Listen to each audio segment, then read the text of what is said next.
Eu vou falar hoje um pouquinho sobre a minissérie que tá na Netflix sobre o caso da Elise Matsunaga, que foi um caso famoso no Brasil em 2012, né? Todo mundo falou sobre ele. E tem uma série agora na Netflix, naquele formato de docu-series, né? De série documental que a Netflix faz bastante nos Estados Unidos. Eu fiz um post no Letterboxd esses dias falando sobre alguns pontos que eu acho que não foram legais na série, dando algumas sugestões de o que a série poderia fazer ou poderia ter feito para melhorar sua qualidade e para se aproximar um pouco do padrão de qualidade das séries parecidas da Netflix nos Estados Unidos. Inclusive, no mesmo dia que eu fiz esse post no Letterboxd, eu vi no Facebook, eu entro um pouco no Facebook, mas naquele dia eu tinha entrado e eu li alguém falando da série. E é engraçado como no Brasil acontece muito isso, né? Da pessoa não tá falando mal da série, mas ela tava falando mal das pessoas, não só que assistem a série, mas as pessoas que gostam do gênero true crime, né? Ou o gênero de séries e filmes e podcasts relacionados a crimes reais, que é um gênero super popular nos Estados Unidos, super lido, assistido,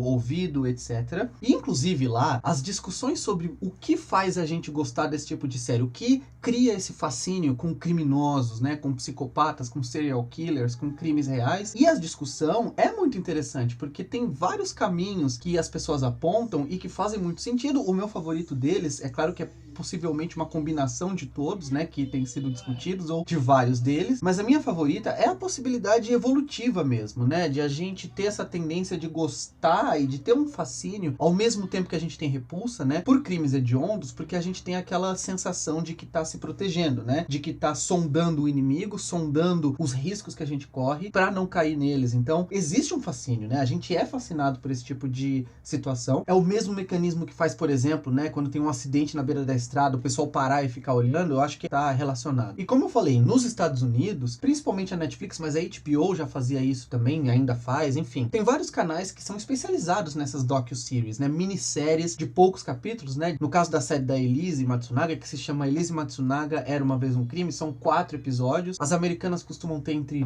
10 e 12, né, 8 e 12, e várias delas vão tão profundamente no tema que acabam atingindo um nível narrativo muito alto, né. Tem, inclusive, uma trilogia que eu gosto muito, que talvez seja a minha favorita de todos os tempos nesse gênero, que é a trilogia Paradise Lost, que começou lá nos anos 90 e acabou em 2011, e ela foi tão profunda na investigação daquele crime e também da falsa acusação e da falsa condenação dos 3 garotos de Memphis, que ela acabou, ao longo do processo, é um processo longo, né, a série durou 3 filmes durante 15 anos, os produtores e a investigação para a trilogia acabaram influenciando na investigação do crime e mudando os rumos, né, atraindo celebridades, atraindo pessoas que começaram a defender os garotos. E eu poderia citar aqui várias outras, né, que estão entre as minhas favoritas, como O.J. Made in America, da HBO, ou então The Jinx e Making a Murderer, que teve inclusive uma segunda temporada recentemente, os 2 da Netflix. E no Brasil, talvez a minha favorita, ou provavelmente a minha favorita, seja o caso Evandro. Eu escutei quase o podcast inteiro, que são, sei lá, 40 e tantos, 50 e tantos episódios. Na época, eu ficava, assim, realmente assustadíssimo, arrepiado. Eu tava no ônibus, assim, indo pro trabalho e ouvindo aquilo, e às vezes me dava uma sensação muito ruim, porque é uma série muito assustadora e muito, muito, muito bem pesquisada. Esse é um dos pontos, né? Bem pesquisada, bem narrada, bem construída narrativamente pelo Ivan Mizanzuki, né? Do Projeto Humanos. Agora, o podcast virou série da Globoplay. Eu não vi a série ainda, porque eu não quero spoilers. Eu não terminei o podcast, justamente porque tava me fazendo mal em determinado momento, e eu não quero tomar spoiler assistindo a série. Eu não sei até que ponto a série vai, mas vou guardar pra ver depois. Agora, a série da Elise Matsunaga não chega nem aos pés dessas outras que eu citei, e eu vou ler aqui o meu texto do Letterboxd, que é um texto curtinho, né? No Letterboxd, rede social, eu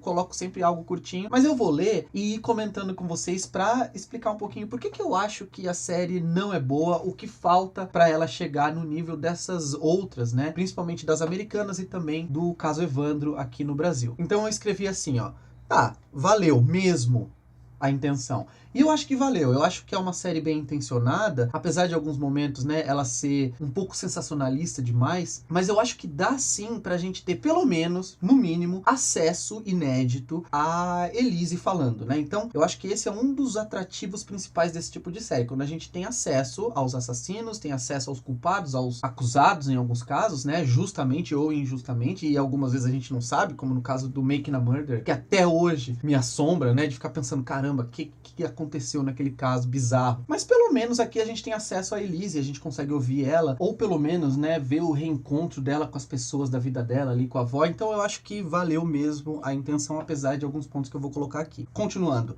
mas faltam algumas coisinhas para se aproximar da qualidade das docu-series de true crime americanas, ou das minisséries documentais de crimes reais dos Estados Unidos. Ponto número 1. Uma peneira mais exigente que separe os depoimentos que importam dos que são apenas falatório inútil. Acontece muito isso aqui no Elise Matsunaga Era Uma Vez um Crime, né? Às vezes você conhece um personagem novo que tá dando depoimento e você começa, né, automaticamente a querer entender onde aquele depoimento tá indo, né? Então, o que esse cara tem de envolvimento com o crime, ou com a Elise, ou com o Marcos, que é o marido, né, ex-marido da Elise, que foi assassinado por ela, e você rapidamente percebe que ele não tem envolvimento praticamente nenhum. Por exemplo, o senhor que era colega da Elise na faculdade, ele começa a falar, aí você percebe que aquele depoimento inteiro só quer falar que o professor da faculdade dela, na hora que bateu o olho nela, já sabia que ela era garota de programa, sentiu, né, que ela era garota de programa, o que não faz diferença nenhuma, não muda nada na história. A série não sabe muito bem, né, que depoimentos são importantes e quais não são, não deveriam estar ali, deveriam ter ficado no chão da sala de montagem. Ponto 2. Mais seriedade a respeito das decisões pequenas. Por exemplo, trilha sonora engraçadinha, nunca, pelo amor de Deus. E esse tipo de série não é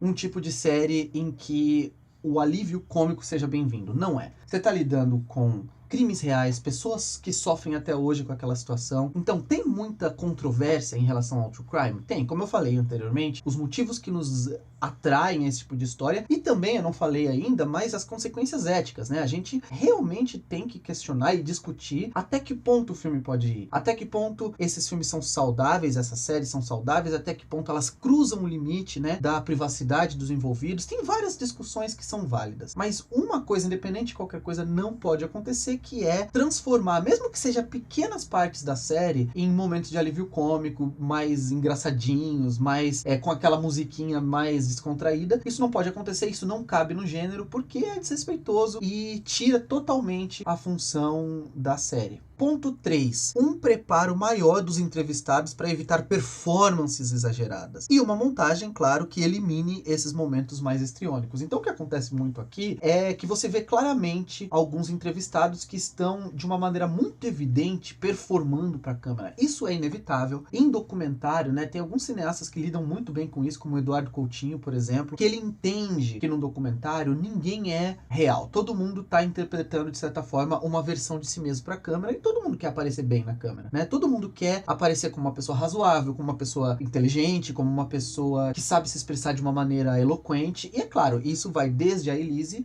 propriamente dita, que é obviamente a mais interessada nisso, mas também todas as outras pessoas, os advogados, os familiares, os colegas, os amigos. Mas eu acho que faltou um pouco essa peneira, essa noção de olhar e falar, não, mas aqui tá exagerado demais, essa pessoa tá obviamente achando que é um show dela e falando de uma maneira super artificial, porque o que acontece em documentário quando essa peneira não acontece é que as pessoas estão performando, as pessoas estão falando de uma forma interpretativa para a câmera, criando um personagem de si mesmas, mas elas não são atores e atrizes. Então acaba ficando muito falso, porque elas não sabem interpretar. E aqui acontece alguns momentos muito exagerados, né? De um falatório muito pomposo e que soa falso. Por mais que seja real, soa falso e também soa artificial. Não acho que contribua com o realismo e a profundidade da imersão que esse tipo de série quer causar, né? Puxando a gente para dentro do caso e permitindo que a gente veja aquelas pessoas como pessoas reais, apesar da falsidade inerente ao documentário. E aí eu terminei o texto lá falando, tem mais, mas acho que esse já seria um bom começo e eu acho que seria. Acho que esses pontos seriam os principais, assim, o básico, o beabá de qualquer pessoa que queira produzir, dirigir, uma docu-series, né, uma minissérie documental sobre crimes reais. E aí eu vou perguntar pra vocês assistiram a série da Elise Matsunaga, Era Uma Vez um Crime? Vocês concordam com os pontos que eu coloquei? O que vocês acharam? E as outras que eu citei anteriormente, né? Vocês gostam desse tipo de série, de minissérie documental sobre crimes verdadeiros? Você costuma assistir? Você concorda com os pontos que eu coloquei aqui? O que você acha que nos atrai tanto a essas histórias? Escreve aqui embaixo nos comentários. E eu também vou pedir pra vocês, se você não tá inscrito, se inscreve no canal, curte o vídeo, né? Clica no sininho para receber notificações de vídeo novo. Compartilha com os amigos. O YouTube tá voltando, né? Vai voltar aos poucos a entender que eu tô fazendo conteúdo novo pro canal. Então é muito importante que vocês interajam comigo, que vocês interajam com o vídeo para ativar o algoritmo de novo. Beleza? Valeu, gente. Eu vou ficando por aqui. Eu acho que é isso. Valeu.